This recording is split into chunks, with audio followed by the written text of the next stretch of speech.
오늘 우리는 사도행전 말씀을 통해서 우리에게 말씀하시는 하나님의 음성에 귀를 기울이고 있습니다. 사도 바울의 제3차 선교 여행이 계속 진행되고 있습니다. 바울은 에베소에서 3년간을 머물며 하나님 말씀을 가르쳤습니다. 그리고 이제 저 마케도니아로 올라갑니다. 그곳에서 믿는 자들의 믿음을 굳건히 세운 후에 남쪽으로 내려와 아가야 지방 고린도에서 사역을 했습니다. 그리고 다시 북쪽으로 올라가 배를 타고 아시아로 넘어오고 있는 중입니다. 그는 지금 예루살렘을 향하여 걸음을 재촉하고 있는 중입니다. 오순절에 이르기 위하여 바울은 지금 마음이 급합니다. 그래서 그는 시간을 전략하기 위해서 저 내륙 에베소로 다시 들어가지 않고 항구 도시인 밀레도에 머물면서 에베소 교회 장로들을 청했습니다. 에베소 교회 대표들을 초대한 것입니다. 그리고 그의 마지막 인사와 부탁을 하고 있습니다. 지금 바울은 아마도 그들을 다시 보지 못할 것이라는 비장한 심경에 잠겨 있습니다. 사실 그렇습니다. 그가 예루살렘으로 돌아간 뒤에는 아시아가 아닌 로마로 압송될 것이기 때문입니다. 자, 그는 비장한 심정으로 말을 했습니다. 우리 함께 말씀 읽겠습니다. 아시아에 들어온 첫날부터 지금까지 내가 항상 여러분 가운데서 어떻게 행하였는지를 여러분도 아는 바니. 구구절절 설명하지 않습니다. 긴 말이 필요 없습니다. 내가 너희 가운데서 어떻게 행하였는지를 너희가 아는 바니 라고 말하고 있습니다. 자, 그가 행한 것은 바로 이것이었습니다. 곧 모든 겸손과 눈물이며 유대인의 관계로 말미암아 당한 시험을 참고 주를 섬긴 것과 유익한 것은 무엇이든지 공중 앞에서나 각 집에서나 거리낌이 없이 여러분에게 전하여 가르치고.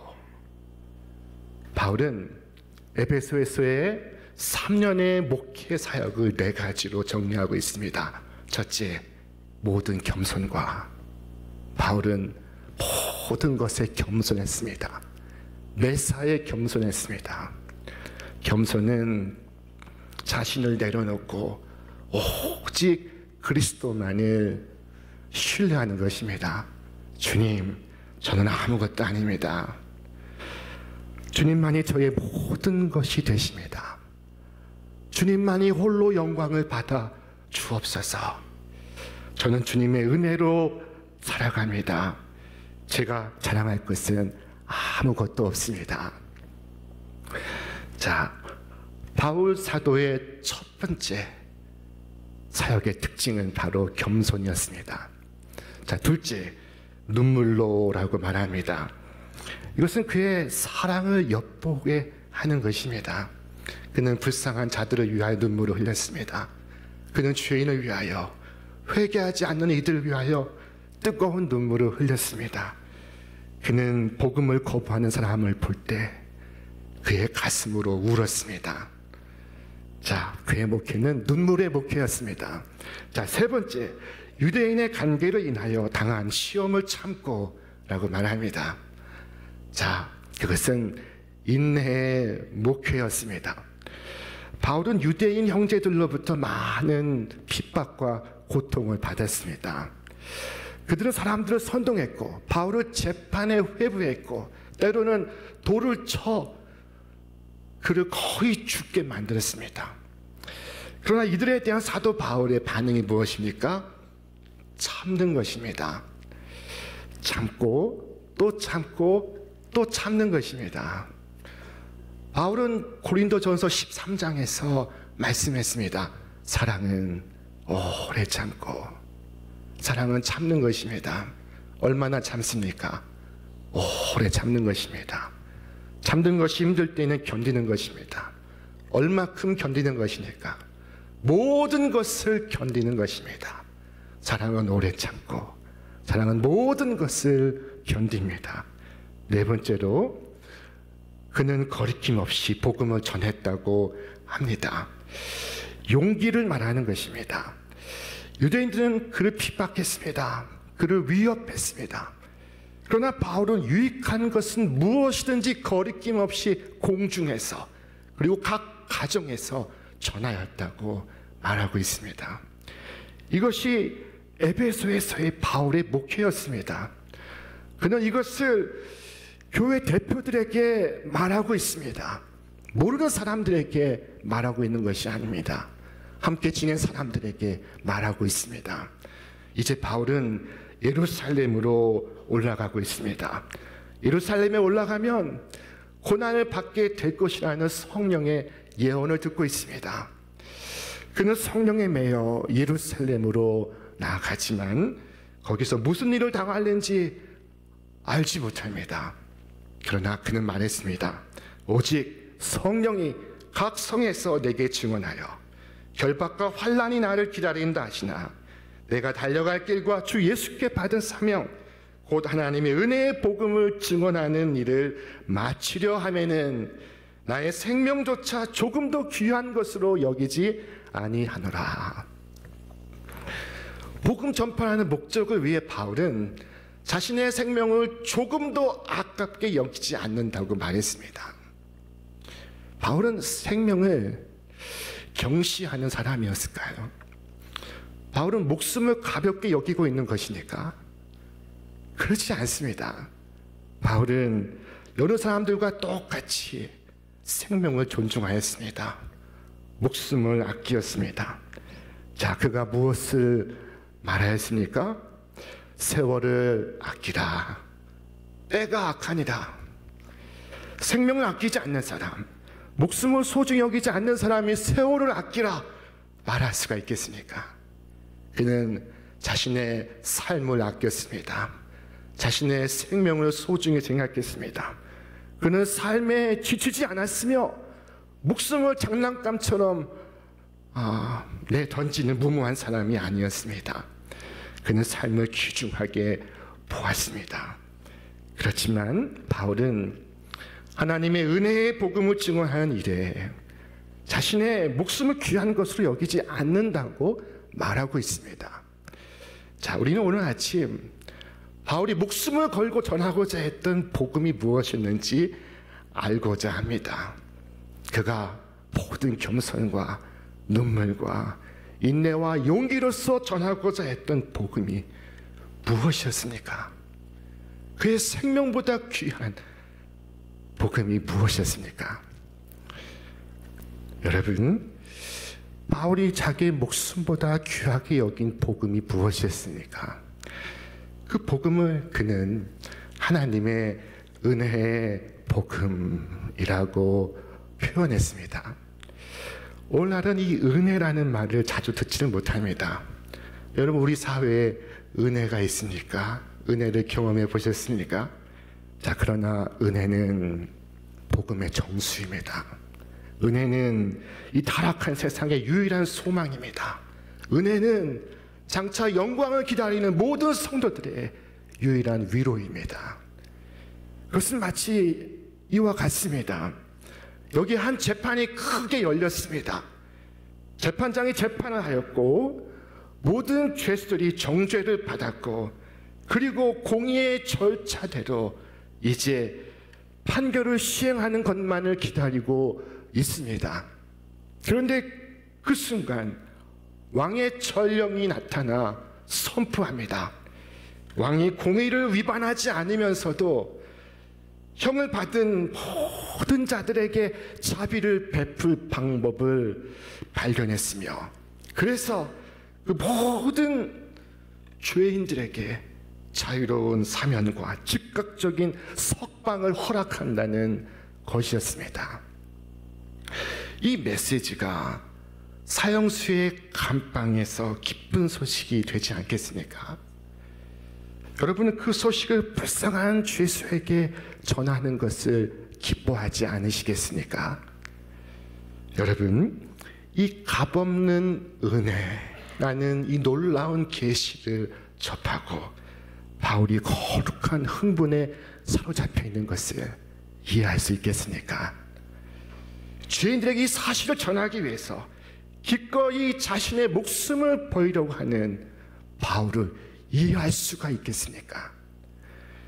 하나님께서는 공의를 이루시기 위하여 자신의 아들을 보내셨습니다. 그리고 그 아들 예수에게 우리의 모든 죄의 짐을 실으셨습니다. 그 아들은 그 모든 죄를 지고 십자가 위로 올랐습니다.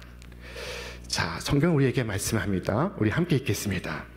사랑은 여기 있으니 우리가 하나님을 사랑한 것이 아니요 하나님이 우리를 사랑하사 우리 죄를 속하기 위하여 화목제물로 그 아들을 보내셨습니다. 아멘. 이것이 바로 하나님의 은혜의 복음입니다. 오늘날 우리가 전하는 이 복음엔 하나님의 은혜로 가득 차 있습니다. 하나님께서 여러분의 죄를 동이 서에서 먼 곳까지 여러분에게서 멀리 제거하실 텐데, 이는 여러분의 수고 때문이 아니라, 여러분의 고통 때문이 아니라 그리스도의 십자가 때문입니다. 여러분, 오늘 여러분의 모습 그대로 우리 다 함께 주께로 나아가시기를 바랍니다. 주께서 말씀하십니다. 오라, 너희 모든 목마른 자들아 물로 나오라. 돈 없는 자도 오라. 우리 함께 읽겠습니다. 너희는 와서 사 먹되 돈 없이 값 없이 와서 포도주와 젖을 사라. 아멘. 여러분 오십시오. 모든 비참한 사람, 방황하는 사람 다 구주께로 오시기를 바랍니다. 여러분이 선하기 때문이 아니라 악하기 때문에, 여러분에게 희망이 있기 때문이 아니라 희망이 없기 때문에 여러분이 초청을 받았습니다. 자, 성경은 말씀합니다. 너희는 그 은혜에 의하여 믿음으로 말미암아 구원을 받았으니 이것은 너희에게서 난 것이 아니요 하나님의 선물이라. 행위에서 난 것이 아니니 이는 누구든지 자랑하지 못하게 함이라. 오직 하나님의 은혜로 인한 것입니다. 주께서 우리에게 말씀하십니다. 내가 긍휼히 여길 자를 긍휼히 여기고 불쌍히 여길 자를 불쌍히 여기리라. 또한 말씀하시기를 내 것을 가지고 내 뜻대로 할 것이 아니냐. 여러분, 여러분의 죄가 아무리 크지라도 하나님은 여러분에게 은혜를 나타내실 수 있습니다. 하나님은 죄인의 괴수를 부르시고 있습니다. 이것이 하나님의 은혜의 복음입니다. 이것은 참으로 전파할 만한 가치가 있는 복음입니다. 이 은혜의 복음은 전할 가치가 있고 들을 가치가 있으며 그 복음을 위하여 살고 그 복음을 위하여 죽을 가치가 있는 것입니다. 바울은 이 복음을 전파하기 위해서 소중한 자신의 생명도 아깝지 않았습니다. 이 복음 전파한 일은 생명까지도 바칠 수 있는 소중한 일이었습니다. 이 복음을 듣기 위해 사람들은 목숨을 걸었습니다. 이 복음을 듣고 나아간 사람들은 목숨을 걸고 이 복음을 전했습니다. 복음으로 인해 모든 것을 잃고 감옥에 투옥이 되고 사형에 처해졌지만, 그러나 그 무엇도 그들의 복음 전파를 막을 수 없었던 것입니다. 자, 오늘날 사람들은 말합니다. 목사님, 그러나 저는 복음을 전할 수 없습니다. 저는 볼품이 없어서, 저는 초라해서 사람들이 내 말에 귀를 기울일 것 같지 않습니다.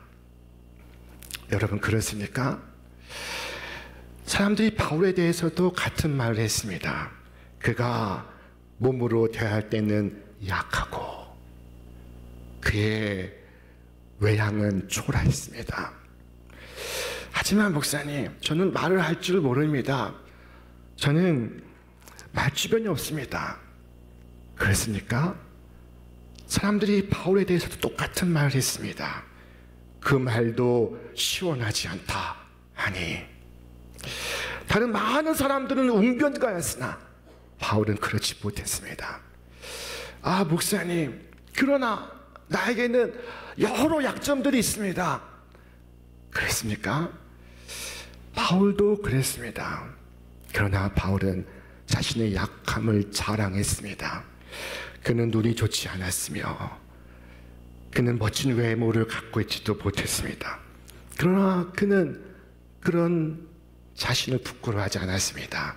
왜냐하면 자신이 약한 가운데서 강하다는 것을 믿기 때문입니다.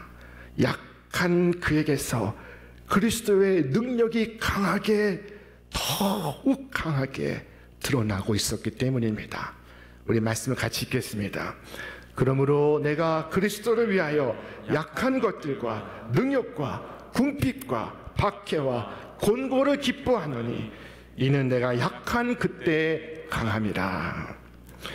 자, 그렇다면 우리는 모두 복음을 전할 충분한 자격을 갖추고 있는 것입니다. 바울은 주님의 못자국 난 손을 보았고 주님의 말씀하시는 음성을 들었습니다. 바울아, 내가 내 피로 너를 구속하였고 너를 내 이름으로 불렀다. 이제 내가 이 귀한 것을 내 손에 맡기니 내가 이것을 네 가슴에 두고 간직하거라. 그리고 나를 대신해 모든 곳에 가서 하나님의 은혜의 복음을 모든 족속, 모든 백성들에게 전하여라. 그때 바울은 답했습니다. 예, 주님, 제가 그렇게 하겠습니다.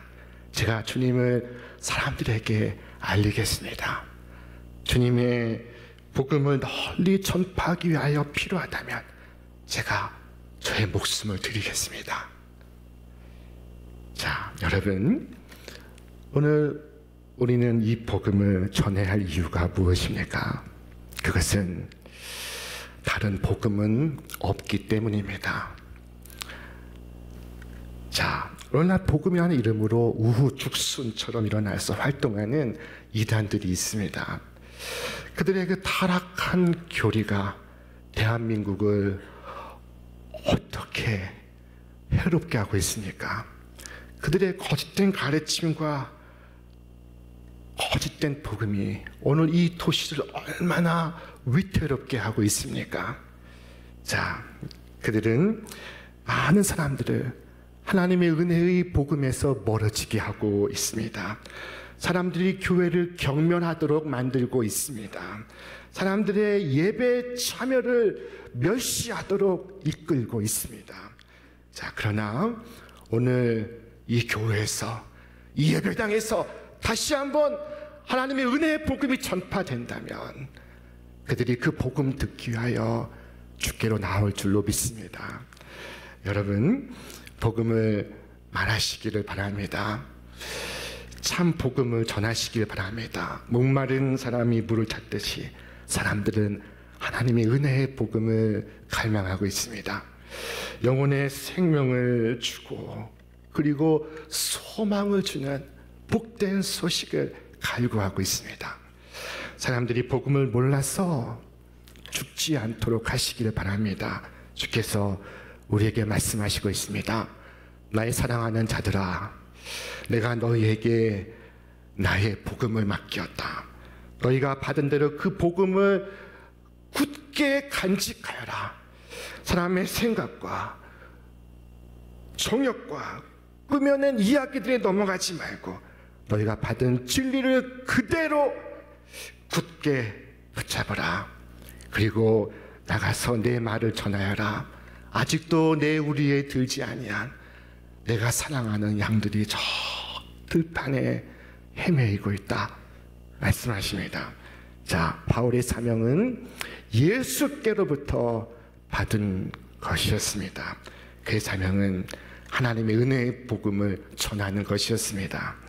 결박과 환난이 그를 기다리고 있으나 그는 주 예수께로부터 받은 사명, 곧 하나님의 은혜의 복음을 전하기 위하여는 그의 생명조차 조금도 아깝지 않았습니다. 자, 그 무엇도 바울을 막을 수가 없었습니다. 그가 그를 보내는 습한 이들 향해 뭐라고 말했습니까? 여러분이 어찌하여 울어 내 마음을 상하게 하느냐? 나는 주 예수의 이름을 위하여 결박당할 뿐 아니라 예루살렘에서 죽을 것도 각오하였노라. 바울에게 있어 사명은 생명보다 소중한 것이었습니다. 물론 생명은 소중한 것입니다. 그러나 소중한 생명도 사명이 있을 때 가치가 있는 것입니다. 사명이 없이 가만히 앉아서 먹고 산다면 쾌락을 즐기는 것만 가지고 사는 인생의 가치, 생명의 가치가 있다고 말할 수 없습니다. 하나님께서 주신 사명을 감당하고 하나님께 영광을 돌리고 하나님을 기쁘시게 하는 것, 그것이 바로 가치 있는 생명이요 의미 있는 삶인 줄로 믿습니다. 여러분, 오늘 말씀 속에서 다시 한번 사명의 소중함을 상기하시기를 바랍니다. 내 인생에 남은 연수가 많이 남지 않고 내가 비록 기력이 쇠하고 내 힘이 빠져나가고 내가 이전보다 더 활동을 할 수 없을 때 여러분, 사명이 더욱 분명해지는 축복을 받으시기를 바랍니다. 바울의 사명은 하나님의 은혜의 복음을 전하는 것이었습니다. 그는 자신의 생명을 다하여 사명을 이루기를 원했습니다.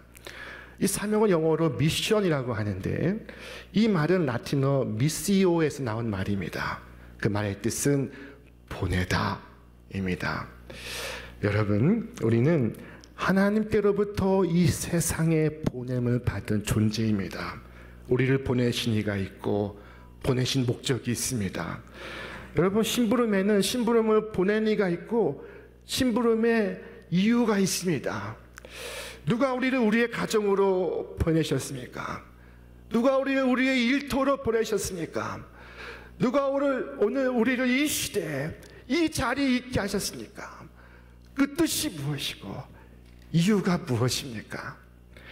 자, 오늘 우리는 이 자리에 그냥 온 것이 아닙니다. 우리는 보냄을 받은 것입니다. 세상에 무의미하게 태어난 사람은 아무도 없습니다. 우리는 보냄을 받은 사람들입니다. 여러분, 바울과 같이 내가 달려갈 길과 주 예수께 받은 사명을 마치려 하면은 나의 생명조차 조금도 아깝게 여기지 아니하노라 고백하시며 여러분의 가정에서 일터에서 보내신 삶의 자리에서 주님의 증인으로 살아가시기를 주님의 이름으로 축원합니다. 모든 겸손과 눈물과 인내와 용기로서 주께서 맡기신 하늘의 사명을 우리 다 함께 손잡고 이루어 가시는 우리 믿음의 성도들 다 되시기를 주님의 이름으로 축원합니다.